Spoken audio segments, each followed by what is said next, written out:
Go. Ladies and gentlemen, a very warm welcome to you. Welcome to this episode of Encounter, virtually between Geerish, my guest for tonight, and myself, Roshan. And thank you for joining us. And a big thank you to everyone who will be watching this after. The last time Geerish and myself spoke, we had a conversation about how to keep the motivation going, especially during hard times, during COVID-19 and the lockdown. And there was one topic that really struck a chord with me, which was how do you keep alive the beginner's motivation? What I mean by this is every time when you start something new, you're always very excited. You feel a lot of pleasure and you even derive some passion from it. But soon after some time, this passion and pleasure, it decreases over time. And today we have Geerish, who will be answering questions on how do we keep those levels of motivation high, especially as high as the beginner's one. So Geerish, warm welcome to you and thank you for giving us your time tonight also. Thanks to you, Roshan. It's always a big pleasure to discuss with you about anything, basically. So thanks. Thanks. Likewise. Yeah, thank you. It's a very important topic, actually, because if you think about it, if we have the beginner's mind most of the time, because we can't see every time, it's very hard. If you have it most of the time, you can actually boost your productivity so much. Because the danger with thinking that you are an expert is that when you think you've reached an expert level in whatever you're doing, you tend to think that you know a lot. Let's say you know 90% about something. What happens is, and it's been proved, in studies, is that when you think you know a lot about something, when you receive new information, what happens is if you're at a 90% level, you take that information and then you check if it tallies with whatever you already know. So thinking you're an expert is dangerous because you'll just check whether it matches what you already know, and you're going to take it on board only if it matches. Otherwise, you're going to reject it. So that's the problem we have when we think we are an expert.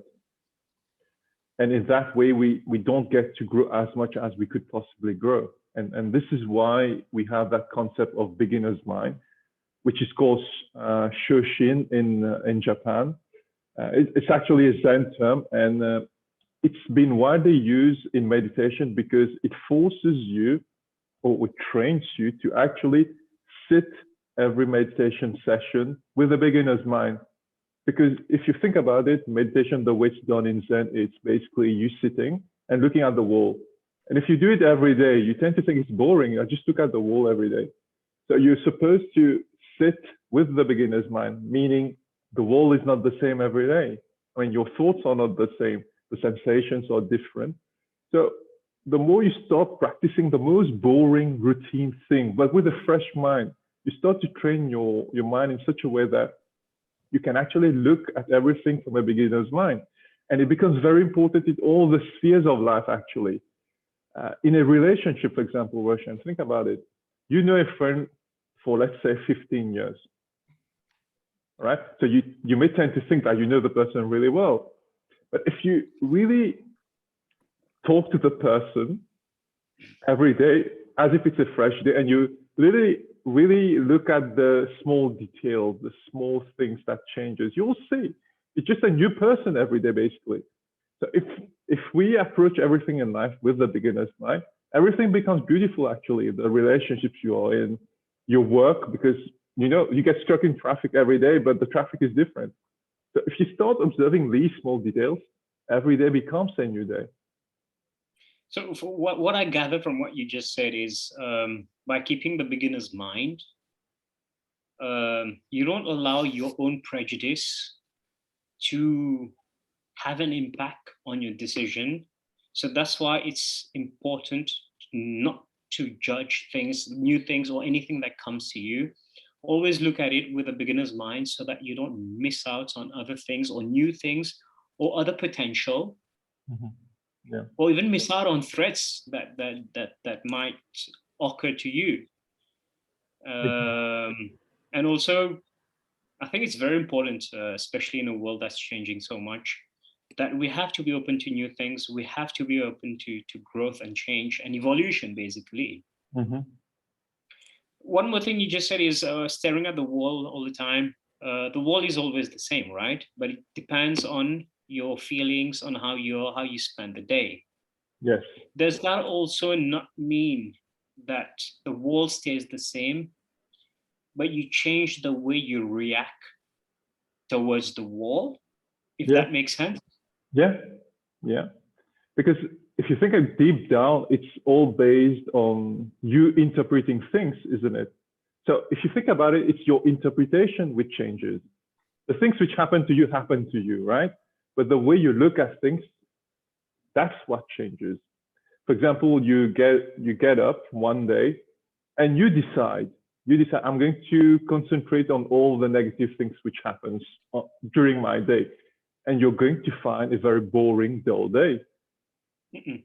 And then now you have the other extreme whereby people say that no, I'm a positive thinker. I'm just going to look at all the positive things which happen to me.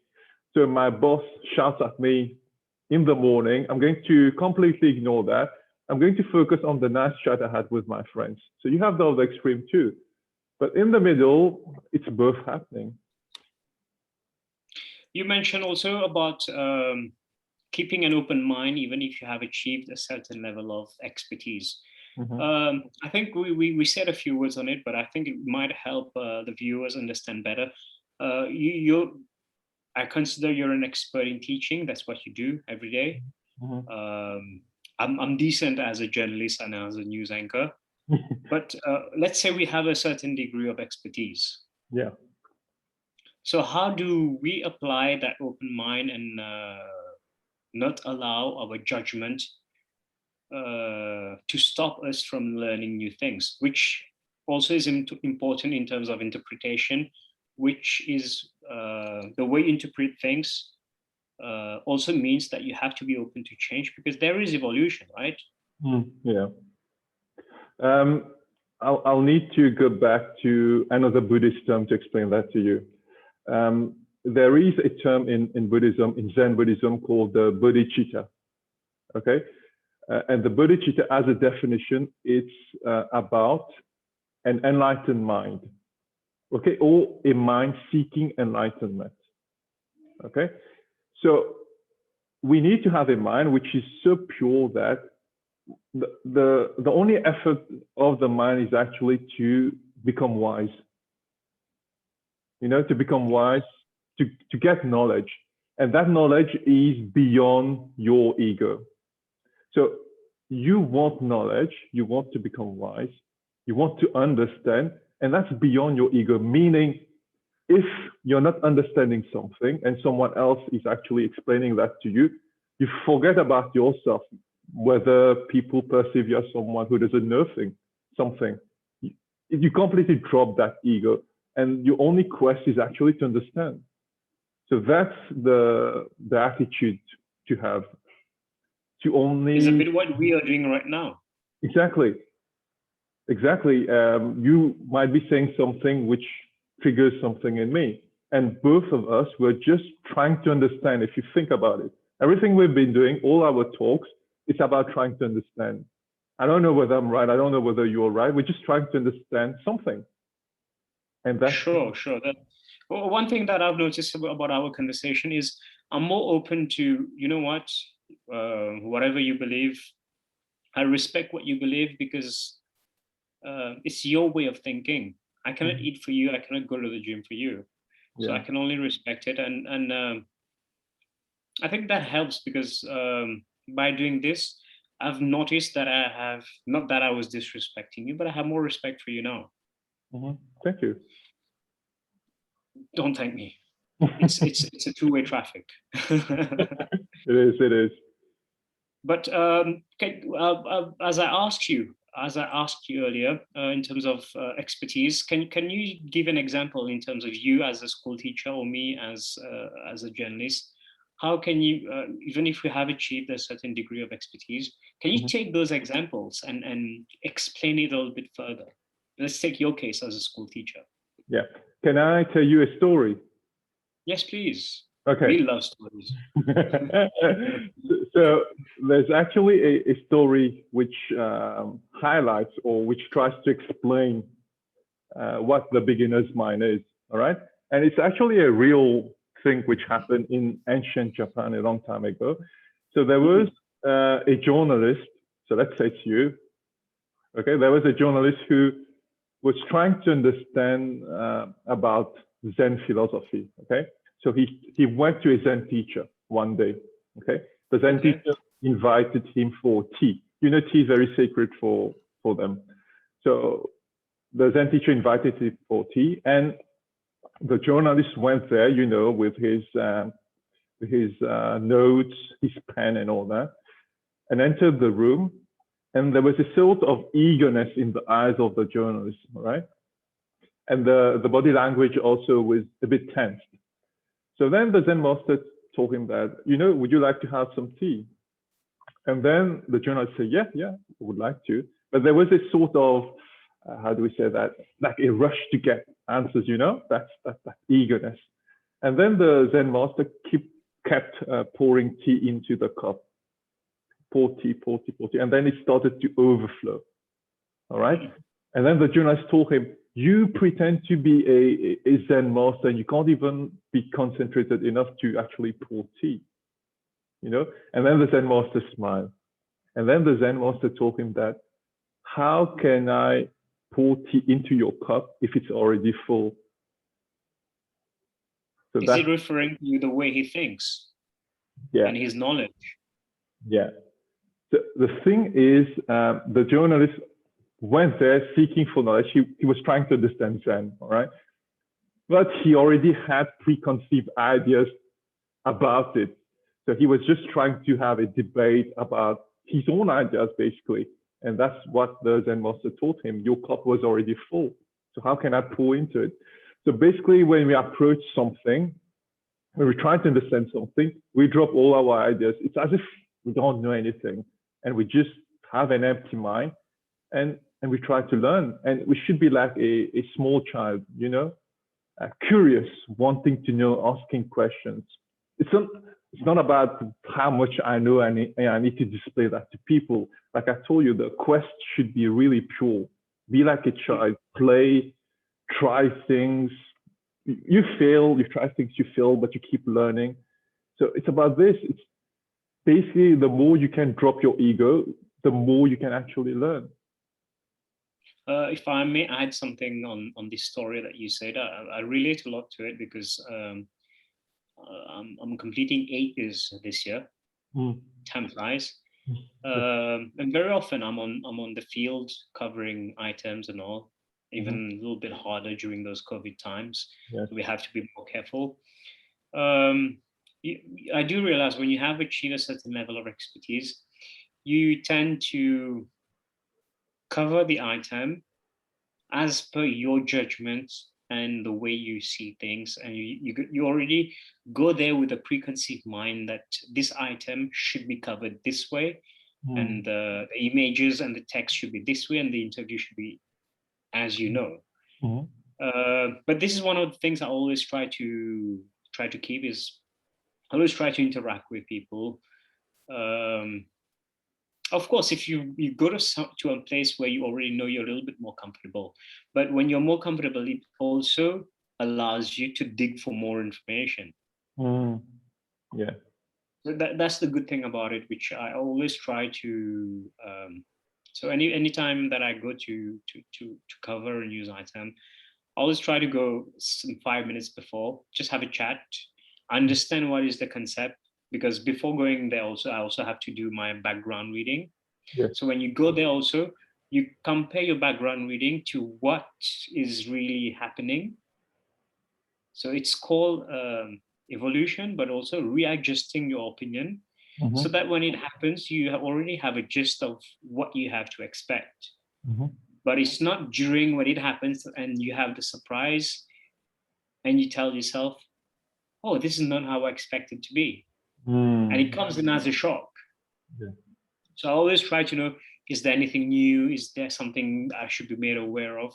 So it comes down a lot to being open. I'm not saying I'm I'm just relating to your story, and yeah, it's wonderful, and it also touches the aspect of interpretation, where you're open to change. Um, in your case, as a school teacher, how does that work? Because I think as a school teacher, a lot of parents also will connect to this. How does your level of expertise? Because I think most parents think that they are experts at raising their children, right? True. And and the thing with raising children is that you've been used to certain sort of upbringing, and you think that's how it's done. Or if you didn't like the way you know that your upbringing was done, you think that was not the way, so I'm going to try my own thing. But what is really the right thing to do? Well, Sometimes, it's often impacted by religion also, you know. yeah, everything around us basically.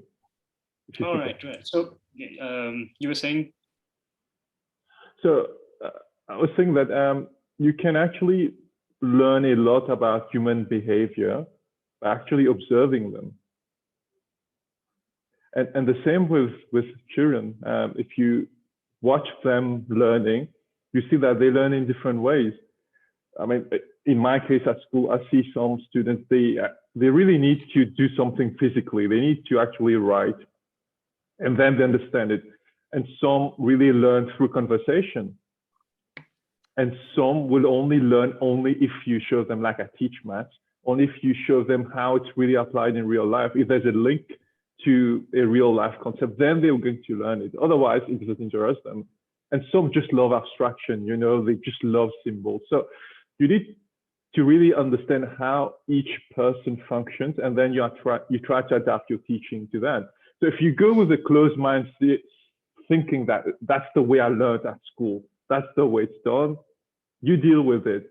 Obviously, you won't get the most out of everyone. And the same applies with everything, Roshan. The same applies with relationships. With some people, they need to realize or feel that you really care. Okay, they need to feel that you're really close to them. That's how they function.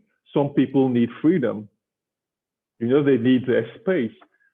Some people are very happy if you contact them like once per month because they like being on their own. And with some people, you need to actually text them every day. So each person is different, and you just need to know how each person functions. And if you so have how it, do you? Sorry, I have to ask you this. How do you keep the beginner's mind effective when there are so many differences? you observe more. You observe Dude, more. that's homework, man. No, true. You may get the impression that I talk a lot right now, but I actually don't talk a lot. I really, I really observe a lot. I observe a lot. I check how each person, I mean, what works for each person, and then I adapt to the way I talk, the way I text, the way I approach people. With some people, I'm more warm. With some people, I'm more distant because that's what works. And at work, I'm more formal. I do things in a very structured way, and that's it. So if you already have a preconceived idea about how things should be, you won't have that flexibility to adapt the way you interact, the way you work, the way you function. But if you drop all your own ideas and just observe how people behave and you try to adapt as per the context, then it becomes very easy. So by trying to keep the beginner's mind at work when you have so many differences that you work with, Yeah. do you think that it helps you progress and become a better teacher, a better educator with time? Because because you become more open to things which are happening. So you learn more because you try to adapt the way you deal with things. So you're always trying something new and learning something. So you evolve much faster than someone who's very rigid and that's how it's done, and it's always going to stay like that. And it helps to grow, to learn new skills, to most importantly to understand people, because people don't want ideas imposed on them. That's the how do we They call like it? to be suggested. That's the secret to relationship, actually, which we're discussing right now. People want effective communication. It is. People want to be understood. They want to be understood. So the moment you can actually connect with them while really understanding the way they are, the way they truly are, I won't say you win, but you really create very solid relationships with people because you're truly valuing them the way they are. But having a conversation between the two of us sounds very easy, but the reality and the experience of it is different. So I want you to share what is your experience with regards to keeping the beginner's mind when you have so many differences in front of you? Can you share one or two experiences? Okay, it will vary, like you said, it varies from person to person, but I've used it so much you won't even realize it. Even before I knew that concept existed, I've been using it. I'll give you an example. Let's say you're talking to someone and that person is being rude to you. Okay, so there will be in Mauritius. Yeah, it happens so much in Mauritius. So what will happen is you'll feel bad about it and probably not talk to the person. Okay, sometimes that grudge actually builds for weeks, for months, for years. There are some people I did talk to them for many years. I don't know where they are right now. But if you really have that beginner's mind, so that after a few weeks, that person comes to you and possibly needs your help, and for you in that moment, that person is a new person. Whatever happened already happened. So you just approach that person in a very different way. You don't know how many people I've seen, they still hold grudges against their parents, against their ex, their partners, their friends. And that's preventing them actually to perform, to be happy, to try new things because of whatever this person told them at that point. They kept it. So letting go. They didn't let go. So if you really had a beginner's mind, you really look at each day as a new day, try new things. Not forget, we need to learn from what happened. But you take the information, but you look at each day as a fresh day. You would really maximize each day. People say I'm stupid when I forgive and forget. I forgive, but I don't forget. I do the same. You forgive, but you don't forget. You don't forget. It's silly if the don't forget part is important because then you will not allow the same thing to happen to you. Exactly. So it's a way of, I wouldn't say protecting yourself. It's just you learned the lesson. Exactly. And you don't want the same thing to happen to you again. Exactly. And let's be very honest about it. 100% trust doesn't exist. Okay. Yeah. It varies. With some people, you actually trust more, with some less, and it's fine. And you actually do need to trust people. If you say, I don't trust anyone, that's fake as well. Let's say you are in a taxi, you trust the driver to actually drive you safely to that place. So you do need to trust people. And it's so important to know how much to trust, how much you can actually tell the person. And once again, that's a skill you build. Some people say it's intuition. Like with this person, I can really say whatever I feel. With that person, no. It's not a lack of respect towards the person. It's just that, like you say, you know how this person will function. So you know how much you can say. Okay. For someone who is hearing about the beginner's mind for the first time, and if they find the concept interesting, how would you advise them to start, probably not practice, but start putting it into perspective? Because you have to start understanding it so that you start experiencing it and putting it into practice, right? So what would you tell them?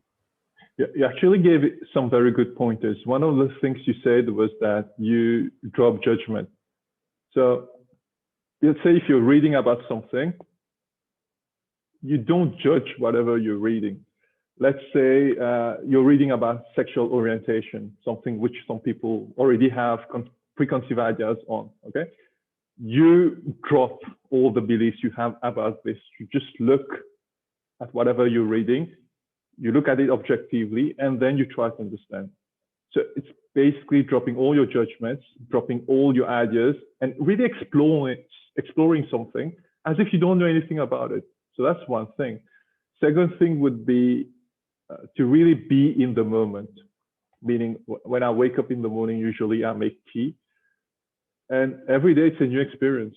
You know, the way you pour the water, the way you mix, the way you try to have that perfect blend, the way you try to have the perfect color so that, you know, you drink it. So you treat it as a new experience every day. When you are talking to someone, instead of actually trying to talk more, you observe more. You look at the person in the eyes, you look at the facial expressions, you listen with the intention of understanding, not to put your own ideas, you know, not to predominate. That's our animalistic nature. So if you start doing these small things, you see that you start to become more and more open. Okay. So are you saying that every morning when you pour your tea, it's a different experience? It is. Every time we talk, it's a different experience. No, this is not like pouring tea, man. It's not the exact same thing all the time. Come on. You can't compare a conversation to pouring tea. No, but everything, I mean, it's silly thing like brushing your teeth. It's not the same every day. No, it's not the same every day. Every day it's different. So you are able to observe those differences? Yeah. You remember how you were feeling yesterday when you were brushing? No, I don't. But then how can you tell that? But I know when I was brushing my teeth yesterday, it was different from the day before. I mean, sometimes you get hurt while you brush your teeth, so you get hurt at different places. Oh, okay. Beginner's mind is helpful towards keeping your motivation levels high. Yes. So what if someone says, okay, I start with a beginner's mind, and okay, I'm not judging. If an experience is coming through, or I see something, or I talk to someone, or something is happening to me, normally if something good is happening, we don't complain and we enjoy. What if the experience is not good? That's the thing. That's a question in itself, because if I'm telling you that the experience is not good, it means that I'm already judging it. Yeah. So yeah. So you have two questions to answer. Yeah. No, you actually pointed towards the next pointer, which would be expectation. So when we have the beginner's mind, we don't have any expectation. Now, coming back to meditation, when we have the beginner's mind in meditation, we sit to meditate and we don't try to achieve peace. We don't try to have a good experience. We just sit because it's a sacred thing to do, to just sit. So you could be sitting and you're having a very bad day with all the bad thoughts which happen during the day. They all erupt during that session. It's still a good sitting. You may have another day where everything is peace and love. You get carried away to some nice place. You see the lights and all those things. That's a good sitting too. Sometimes you sit and you have back pain and you can't really sit. You're struggling with it. That's a good sitting too. So you learn on the cushion to drop expectation. All right. And in that way, when you bring that beginner's mind attitude, because there's no expectation, you're just doing what you need to do with an open mind. It's different every time.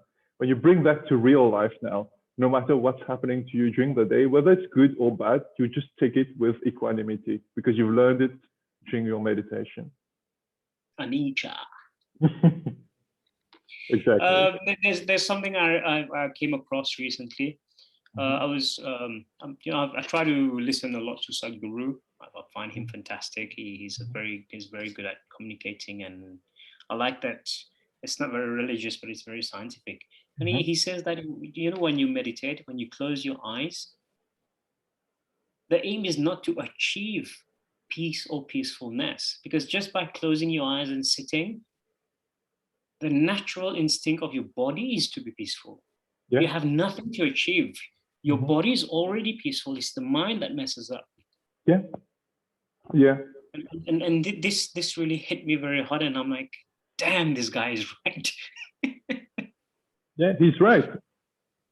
I mean, from my view, he's right. We should not be searching for something. Yeah, I'm searching for enlightenment. I'm searching for peace. I'm searching for being stress free. At the end of the day, it's all within ourselves. It's our birth. It's. I can't put it even. I can't even put it into words. It's our normal state of when we sit down or lay down, or when we meditate and close our eyes, is to be peaceful. Indeed, indeed, you're right. But this is also what we cannot achieve also. You can't achieve what you already are. And that's the thing. What I'm trying to say is we have so many things going on in our minds, especially with regards to what happened in the past or in the future, or what we're thinking now of what will happen in the future. So it steals away all the peace that might possibly come upon you.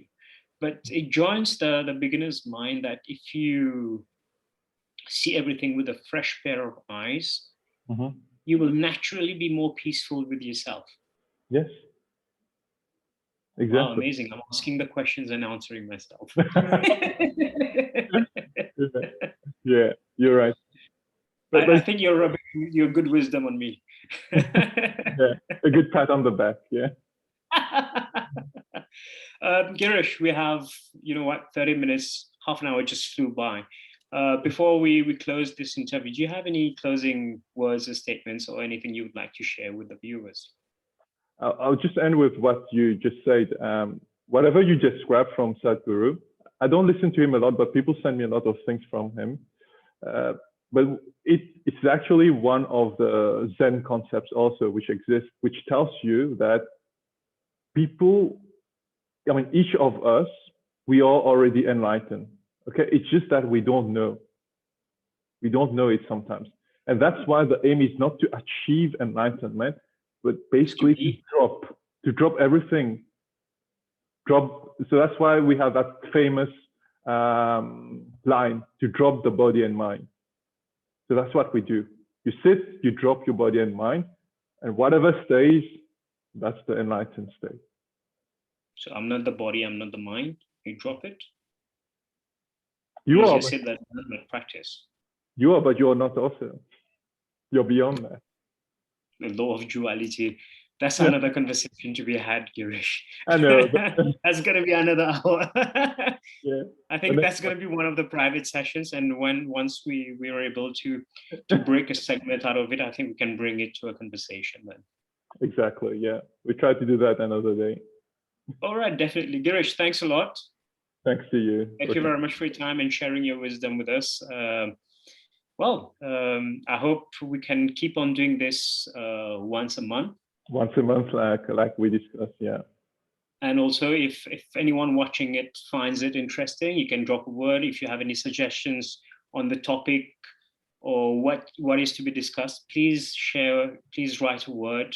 It would mean a lot to us to know what's the feedback, and also help us help how to improve also, because it's something we will keep on doing it. If you want to see it more often, please share. If you think that once a month is also too much, let us know also.